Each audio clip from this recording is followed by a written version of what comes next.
Hi అండి, చూసారా? వేడి వేడి రొయ్యల ఇగురు రెడీ. ఇది అన్నంలోకి, చపాతీలేకి, అలాగే పూరీకి, జీరా రైస్, కలర్ రైస్ అన్నిటికీ ఎంతో టేస్టీగా ఉండే రొయ్యల ఇగురు ఏ విధంగా చేసుకోవాలనో మనం ఇప్పుడు వీడియోలో చూసేద్దాం. మీకు ఈ వీడియో నచ్చినట్టయితే తప్పకుండా లైక్ చేయండి, షేర్ చేయండి, కామెంట్ పెట్టండి, సబ్స్క్రైబ్ చేసుకోండి. టేస్టీ రొయ్యల ఇగురు వీడియోలోకి వెళ్ళిపోదామా? రండి. Hi friends, welcome to Varalakshmi Podarillu. అందరు ఆరోగ్యంగా ఆనందంగా జీవించాలని మనస్ఫూర్తిగా కోరుకుంటున్నాను. ఎవరైతే ఫస్ట్ టైం నా వీడియో చూస్తారో తప్పకుండా లైక్ చేయండి, షేర్ చేయండి, సబ్స్క్రైబ్ చేసుకోండి. పక్కనున్న బెల్ ఐకాన్ నొక్కితే నేను పెట్టే ప్రతి వీడియో నోటిఫికేషన్ రూపంలో వస్తుంది. ఈరోజు మనము రొయ్యల కూర చేసుకోబోతున్నాం. ఇది అన్నంలోకి, రోటీలేకి, పూరీలేకి, చపాతీలేకి, జీరా రైస్, కలర్ రైస్ వేటికైనా సూపర్గా ఉంటుంది. ఇవి చూడండి, పెద్ద రొయ్యలు శుభ్రంగా కడిగి కొద్దిగా లైట్గా ఒక పావు టీ స్పూను పసుపు, ఉప్పు వేసి కొద్దిగా కలిపి ఉంచుకున్నాను. ఇది ఇప్పుడు స్టవ్ మీద పెట్టుకుందాం. రొయ్యల కూరకు కావాల్సిన పదార్థాలు వచ్చేసి ఇప్పుడు మనం చూద్దాం. సన్నగా తరిగి పెట్టుకున్న ఉల్లిపాయలు, కొత్తిమీర, కరివేపాకు, పచ్చిమిరపకాయలు, టొమాటోలు, ఇవన్నీ కర్రీకి కావాల్సింది. ఉప్పు, కారం, ధనియాల పొడి, గరం మసాలా. ముందుగా మనం కర్రీ ఏ విధంగా చేసుకోవాలో చూసేద్దాం. ముందుగా స్టవ్ మీద ఒక బాండె పెట్టుకొని ఇందులో ఒక పెద్ద టీ స్పూన్ ఆయిల్ వేసాను. వేడవుతుందండి. ఈ లోపు మనము యువతల స్టవ్ మీద స్టవ్ వెలిగించుకొని ఈ రొయ్యలను కొద్దిగా దగ్గర పడే వరకు ఉడికించుకుందాం. ఇప్పుడు చూడండి, ఇటు రొయ్యలు ఉడుకుతున్నాయి, అటేమో స్టవ్ మీద కర్రీకి కావాల్సినది పెట్టాను. ఇప్పుడు ఆయిల్ వేడెక్కింది. సన్నగా తరిగి పెట్టుకున్న ఉల్లిపాయ, తర్వాత పచ్చిమిరపకాయలు, కరివేపాకు, ఈ ఉల్లిపాయలు మొత్తం వేసేస్తున్నాం. ఉల్లిపాయలు బాగా వేగాలి. వేగిన తర్వాత ఈ టొమాటోలు వేసుకుందాం. స్టవ్ పెంచేస్తానండి, ఇంతసేపు తక్కువ పెట్టాను.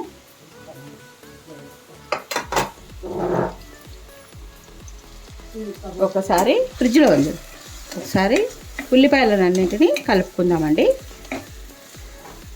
మీకు నచ్చితే లవంగాలు, షాజీరా, జాపత్రి ఇవన్నీ వేసుకోవచ్చు స్పైసీగా కావాలనుకుంటే. నేను ఈరోజు సింపుల్గా అందరికీ ఇష్టంగా ఉండేటట్టు చేస్తున్నాను. ఇప్పుడు మూత పెట్టేసుకొని ఉల్లిపాయలను మగ్గనిద్దాం. ఇక్కడ చూడండి, మనం రొయ్యలు ఏ విధంగా వేగుతున్నాయో చూపిస్తాను. చూడండి, రొయ్యలు ఇలాగా ఉడికించుకుంటే దీంట్లో వాటర్ వచ్చేస్తాయి. వాటితోనే ఉడుకుతాయి రొయ్యలు, దగ్గరికి అయిపోతాయి. ఇది సీ ఫుడ్, చాలా మంచిది ఆరోగ్యానికి రొయ్యలు. ఎప్పుడు మటన్, చికెనే కాకుండా ఇలాంటి రొయ్యలు సముద్రపువి మంచివి కదండి. ఇవన్నీ ఇట్లాగా మనకు ఉడికిందనుకోండి, ఇలాగ దగ్గరికి ముడుచుకుపోతాయి. చూడండి, పెద్ద రొయ్యలండి ఇవి. శుభ్రంగా బాగా కడిగి తీసుకొచ్చినట్టు నేను కూడా ఇంట్లో ఉప్పు వేసి కడిగాను. తర్వాత చిటికెడు అంటే పావు టీ స్పూను పసుపు, ఉప్పు వేసి ఉడికించుకోవాలి ఇలాగా. ఇక్కడ చూడండి, ఒక చిన్న టీ స్పూను అల్లం వెల్లుల్లి పేస్ట్ వేసి ఉల్లిపాయలు బాగా కలుపుకుందాం. ఇవన్నీ ట్రాన్స్పరెంట్ ఎర్రగా వేగి తీరాలి ఇవి తప్పకుండా.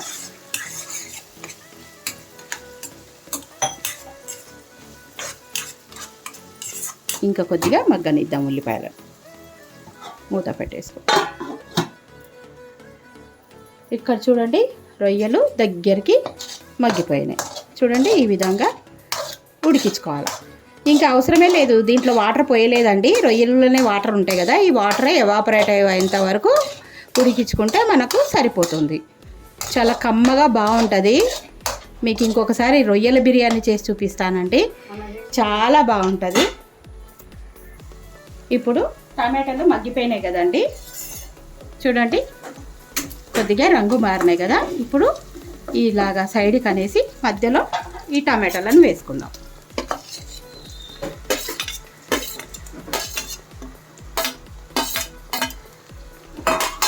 టమాటాలను వేసి కలిపేసుకుందాం.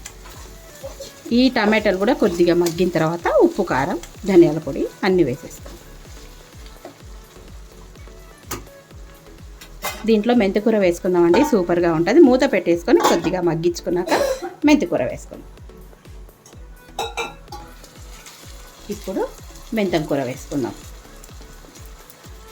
చేపలుల్లో అయినా సరే, రొయ్యలుల్లో అయినా సరే పచ్చిమెంతి వేసుకుందాము. అలాగే లాస్ట్కు కసూరి మేతి కూడా వేసుకుందామండి. చాలా బాగుంటుంది. వేసి బాగా కలుపుకుందాం. అల్లం వెల్లుల్లి పేస్ట్ వేసుకున్నాం కదా, మంచి వాసన వస్తుంది మెంతి వేసే వరకు.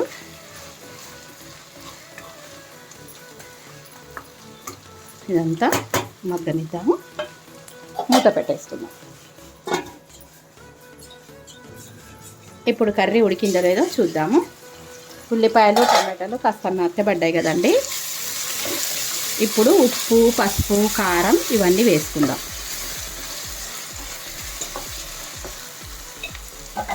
ఇప్పుడు రుచికి కొద్దిగా పసుపు, అలాగే ఒక పెద్ద టీ స్పూను ఉప్పు, కారం,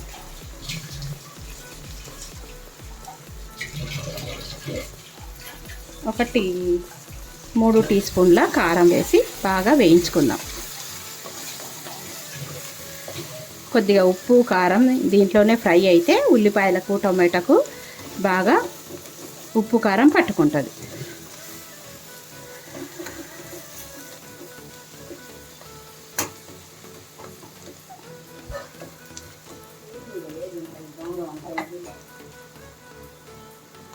కొద్దిగా వాటర్ పోసుకుందాం. చాలు.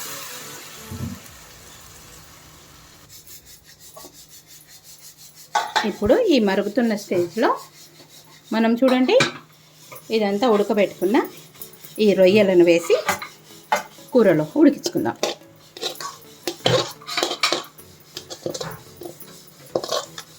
ఈ రొయ్యలు ఇప్పుడు వేసుకోవడం వల్ల ఉప్పు, కారం వీటికి కూడా బాగా పట్టి రొయ్యలు కూడా బాగా ఉడుకుతాయి.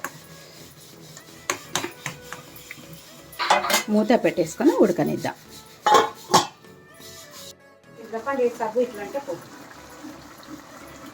ఒకసారి కర్రీ ఉడికిందేమో చూద్దామండి. ఇంకా దగ్గర పడాలి. ఇప్పుడు కొద్దిగా మనం ధనియాల పొడి వేసుకున్నాం.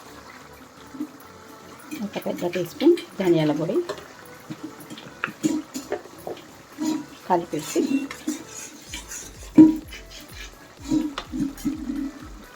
మూత పెట్టేద్దాం. ఇప్పుడు కర్రీ ఉడికిందేమో చూద్దామండి. దగ్గర పడింది కదా. కొద్దిగా ఒక టీ స్పూను గరం మసాలా వేసి కలిపి కసూరి మేతి వేసుకుందాం. సిమ్లో పెట్టేసుకోండి.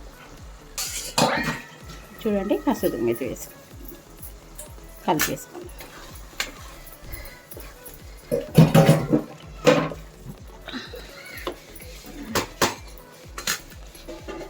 సన్నగా తరిగి పెట్టుకున్న కొత్తిమీర,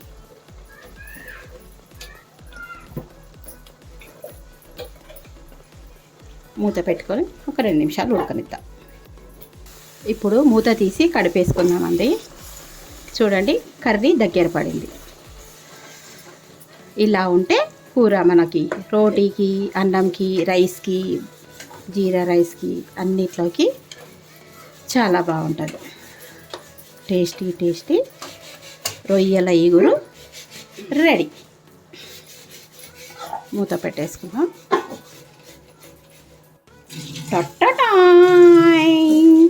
చూడండి, టేస్టీ టేస్టీ రొయ్యల ఇగురు ఎలా ఉందండి? వీడియో నచ్చిందా? నచ్చినట్టయితే తప్పకుండా లైక్ చేయండి, షేర్ చేయండి, సబ్స్క్రైబ్ చేసుకోండి. పక్కనున్న బెల్ ఐకాన్ నొక్కితే నేను పెట్టే ప్రతి వీడియో నోటిఫికేషన్ రూపంలో వస్తుంది. ఛానల్కి తప్పకుండా సబ్స్క్రైబ్ చేసుకోండి. Thank you for watching. Thank you for your time. మరో మంచి వీడియోతోని మీ ముందుంటాను.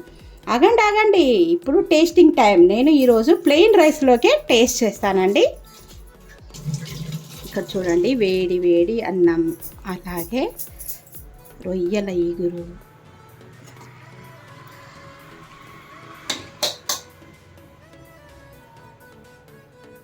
టేస్ట్ చేద్దామా ఎలా ఉందో? ఇది కర్రీ మీద మూత పెట్టేసుకుందాం. చూడండి, వేడి వేడి అన్నంలోకి ప్లెయిన్ రైస్ కూడా చాలా బాగుంటుందండి. టేస్టీ టేస్టీ రొయ్యల ఇగురు.